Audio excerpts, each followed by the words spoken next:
Та бүхэнд сүү заавал яагаад уух ёстой? Сүүг ууснараа ямар ашиг тустай? Сүүг бас баяжуулж хэрглэж болдгийм үү? Баяжуулсан сүү юугаар ач холбогдолтой байдвэ гэдэг талаар товчхон хэдэн зүйлийг хэлхийг бол хүслээ.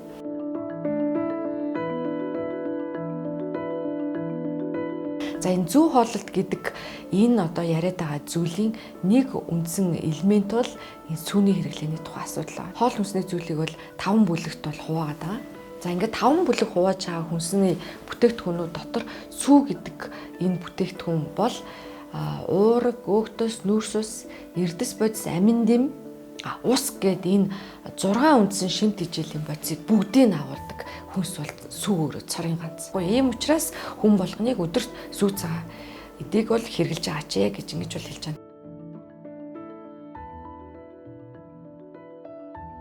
Нэгээс 2 аяга сүү тэрнтэй тэнцэх хэмжээний цагаан эдээ хэрэглээ.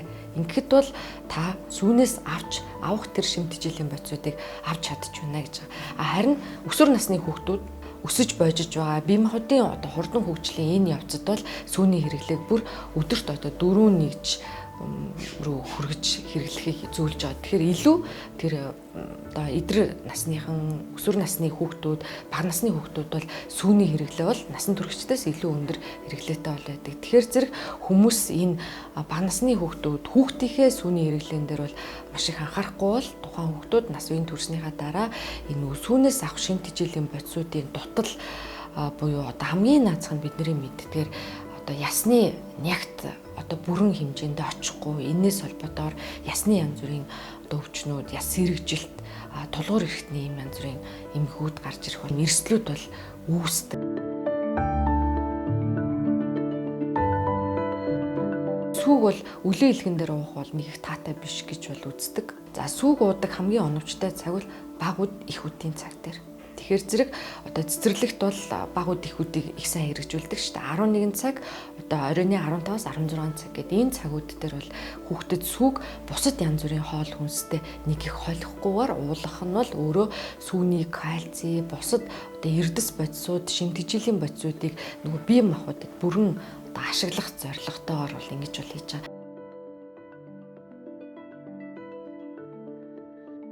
За ер нь бол сүүтэй холбоотой судалгаанууд тэгээс бидний ч гэсэн одоо үндэсний хэмжээнд биш ч гэсэн одоо цөөнх одоо бага бүлгээр хийсэн хэсгийн юм судалгаануудаар харахад бол сүү цагаан эдэний хэрэглээ яг цогт төвшөнд нь байлгана гэдэг бол хүний эрүүл мэндэд тэр дундаа хүүхдийн эрүүл мэндэд бол чухал нөлөөтэй гэдэг дээр бол эргэлзээд авах шаардлагагүй гэдэг нь судалгааны үр дүн бол харуулж яадаг. За энэ бүх судалгаануудын үр дүнд юу гэхээр ер нь бол за сүү цагаан эдснээрээ хүүхдийн шүдний зуулт болон шүдний одоо ургалтын хэвийн байдал сайжирч ирсэн юм үр дүнгууд байна.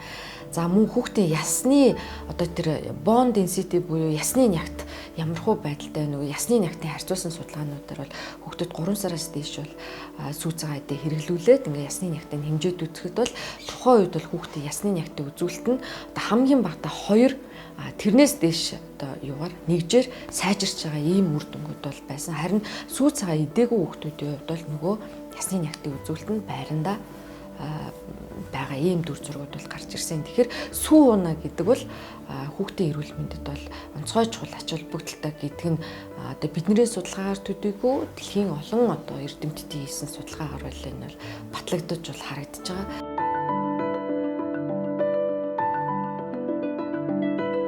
Харин бид нэр сүүг хэрэглэхдээ нэг зүйлийг анхаарах хэрэгтэй байна. Тэгэхээр энэ хотчлт гэдэг өөрийн энэ соёлтой холбоотойгоор энэ хүн амын бөглөрөлтэй холбоотой эколог болон байгаль орчны бохирдол энэ бүх олон зүйлүүдтэй холбоотойгоор бид малын сүүг тээвэрлж ирэх явцад бохирдол үүсэх. Дээр нь бас малын өвчин. За малт хэрглэж байгаа тэр өвчнөд холбоотой антибиотикуудтай холбоотойгоор одоо антибиотикийн үлдэгдэлгүй сүү хэрэглэх, малын өвчнгүй сүү хэрэглэх, илүү аюулгүй сүү хэрэглэх асуудал дээр бас бид нэр их анхаарах хэрэгтэй. Тийм учраас аль болох одоо бид нэр үйлдвэрийн боловсруулалттай сүүг бол энэ хотын орчинд бол хэрэглэх ёстой юм байна гэдэг дээр бол бас эцэг эхчүүд бас анхаарлаа хандуулах ёстой.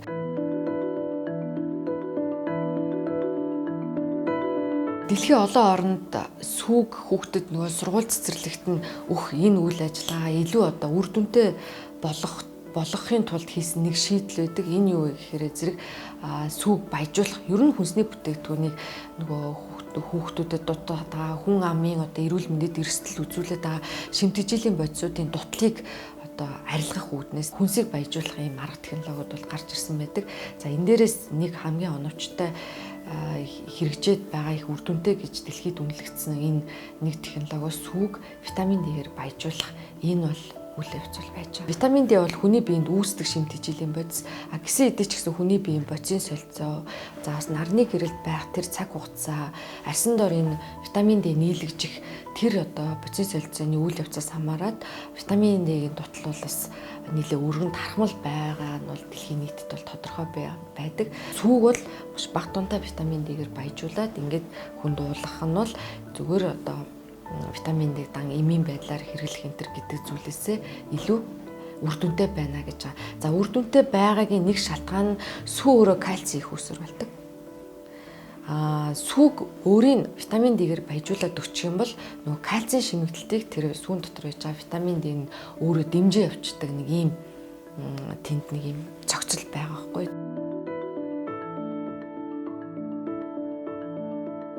Тэгэхээр ерөн дархлаа дэмждэг хоёр үндсэн хөгжил нэгдүгээр сайн хооллох ёстой, хоёрдугаар яах нь сайн унтах ёстой. Хүүхдүүдийн хувьд бол насан туршидчдын хувьд бол түрүүний хэлсэн хоёр хүчин зүйл дээр нэмээд их стрессээс ангид байгаач, тайван амгалан өөрийгөө стрессээс хол байлгаач гэдэг юм.